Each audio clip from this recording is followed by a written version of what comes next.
ഒരു വർഷം മുമ്പ് സൗദി റിയാദിൽ വീട്ടുജോലിക്കായി പോയ മുണ്ടക്കയം സ്വദേശി കുഞ്ഞുമോൾ അറബി വീട്ടിൽ പീഡനങ്ങൾ അനുഭവിച്ചു വരികയാണ്. കുഞ്ഞുമോളുടെ തിരിച്ചുവരവിനായുള്ള മാർഗം തേടിയാണ് മകനും ബന്ധുക്കളും ഇന്ന് പ്രവാസ ലോകത്തെ തേടിയെത്തിയിരിക്കുന്നത്. സൗദി അറേബ്യയിൽ ദുയാബി എന്ന് പറഞ്ഞ സ്ഥലത്താണ്. ദുയാബി റിയാദില് റിയാദിനടുത്താ കുവൈറ്റ് ബോർഡറാണ്. കുവൈറ്റ് ബോർഡറാ. അവിടെ എന്തിനാ കുഞ്ഞുമോള് പോയത്? വീട്ടുജോലിക്കാ? ആരെ കൊണ്ടുപോയി? അത് മുണ്ടക്കയത്തു നിന്നുള്ള ഒരു ചേച്ചിയായിരുന്നു. ചേച്ചിയുടെ പേരെന്താ?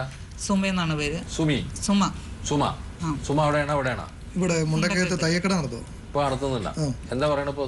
സുമയോട് ചോദിച്ചു കഴിയുമ്പോഴത്തേക്ക് സുമ പറഞ്ഞു പിന്നെ അവർക്കറിയത്തില്ല 2 ലക്ഷം രൂപ കൊടുക്കണമെന്ന് പറഞ്ഞു. 2 ലക്ഷം രൂപ? അപ്പൊ സുമ കോഴിക്കോട് ഉള്ള യൂസഫ് എന്ന് പറഞ്ഞ അൽ യൂസഫ് ട്രാവൽസ് എന്ന് പറഞ്ഞ ട്രാവൽസ് നടത്തുന്നു മലപ്പുറത്ത്. അപ്പോൾ അവിടുത്തെ യൂസഫ് എന്ന് പറഞ്ഞ ആളുടെ മുഖാന്തരം വിസ കൊടുത്തേക്കുന്നു.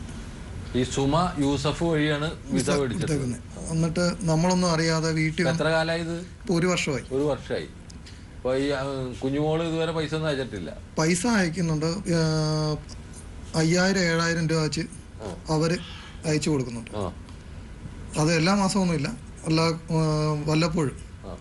പിന്നെ വിളിച്ചു കഴിയുമ്പോഴത്തെ അവർ ഫോണെല്ലാം വാങ്ങി വെച്ചിരിക്കുക, അവരുടെ വീട്ടിൽ വെച്ചേക്കുക.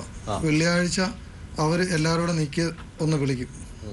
വിളിച്ചിട്ട് അത്ര എന്തെങ്കിലും ഒന്ന് പറഞ്ഞ് എല്ലാവരും എന്ത് ചെയ്യുന്ന മാത്രം ചോദിച്ചിട്ട് ഫോൺ കട്ട് ചെയ്യുക. കുഞ്ഞുമോള് വരണം. കുഞ്ഞുമോൾ ഓപ്പറേഷൻ എല്ലാം കഴിഞ്ഞ് പോയതായിരുന്നു. എന്ത് ഓപ്പറേഷൻ? പിന്നെ പുള്ളിക്കാർ യൂട്രസ് എല്ലാം എടുത്ത് അതെല്ലാം. ഇപ്പൊ 44 വയസ്സ്.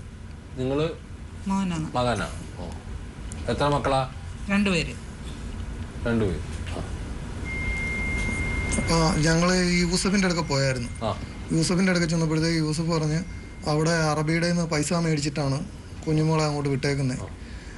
അതുകൊണ്ട് ഞങ്ങളുടെ നിന്ന് 20,000 അല്ലേ, 20,000 രൂപ മേടിച്ചു. അത് സുമയാണ് മേടിച്ചേക്കുന്നത് വീട്ടിൽ വന്ന്.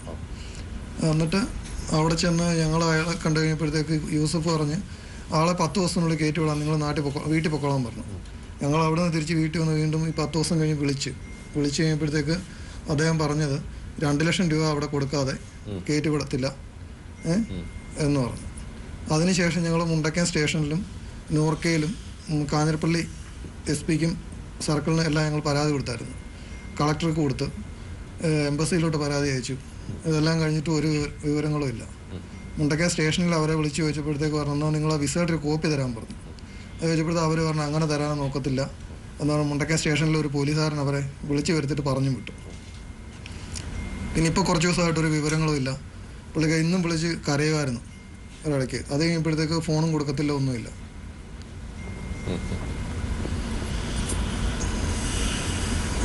വെല്ലിമത്തളയാണ് വയ്യാതെ. അല്ല, കൊച്ചി എയർപോർട്ടിൽ നിന്നാണ് പോയത്. പുള്ളിക്കാർ നേരത്തെ പോയിട്ടുള്ള പിന്നെ ആദ്യം കുവൈറ്റിലായിരുന്നു 2 വർഷം. ആദ്യം കുവൈറ്റിലായിരുന്നു 2 വർഷം. അതിന് ശേഷം വന്ന് മകളെ കല്യാണമൊക്കെ കഴിച്ച് വീടും സ്ഥലവും. ഞാൻ ജോലി ചെയ്യുക. എന്ത് ജോലിയാ? Marketing executive. അത് മാമൻ. നിങ്ങള്? ഞാൻ എൻ്റെ അമ്മയുടെ അനിയത്തിയുടെ ഭർത്താവ്.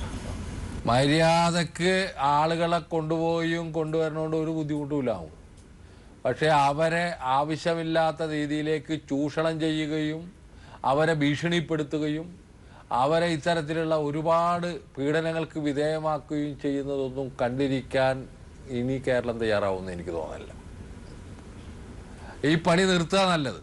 ആരാണ് വേണ്ടപ്പെട്ടവരോട് എനിക്ക് പറയാനുള്ളത്, ഈ മൈഗ്രേഷൻ വെട്ടിച്ചുകൊണ്ട് ആളുകളെ കൊണ്ടുപോയി കുടുക്കി അവിടെ പീഡിപ്പിച്ച് എല്ലാ തരത്തിലുള്ള ചൂഷണവും ചെയ്ത് വിടുന്ന ആളുകളോട് എനിക്ക് പറയാനുള്ളത് നിർത്തുക നല്ലതെന്നാണ്. റിയാദിലെ പ്രവാസലോകം പ്രവർത്തകരോട് ഈ വിഷയത്തെക്കുറിച്ച് അന്വേഷിച്ച് കുഞ്ഞുമോളെ നാട്ടിലെത്തിക്കാനുള്ള ശ്രമങ്ങൾ നമ്മൾ നടത്തണം. കൂടുതൽ ഊർജ്ജസ്വലമാകേണ്ട ഒരു കാലഘട്ടമാണ് പ്രവാസലോകം പ്രവർത്തകർ. കഴിയുന്നതും വേഗം എംബസിയുമായോ മറ്റുള്ള ഏതെങ്കിലും തരത്തിൽ ഈ ഇവരെ നാട്ടിലെത്തിക്കാനുള്ള എല്ലാ ശ്രമങ്ങളും നമ്മൾ ചെയ്യണം. യൂസഫിനോടൊക്കെ എനിക്ക് പറയാനുള്ള എങ്ങനെയും ഈ പാവപ്പെട്ട സ്ത്രീനെ നാട്ടിലേക്ക് അയക്കുക. എന്തിനാ ജോലിക്ക് ആളെ കൊണ്ടുപോകണമെന്നൊക്കെ നല്ല, ഒന്നും ഞാനില്ല എന്ന് പറയുന്നില്ല. പക്ഷേ ഈ ജാതി ആളെ കൊണ്ടുപോകല് നല്ലതല്ല.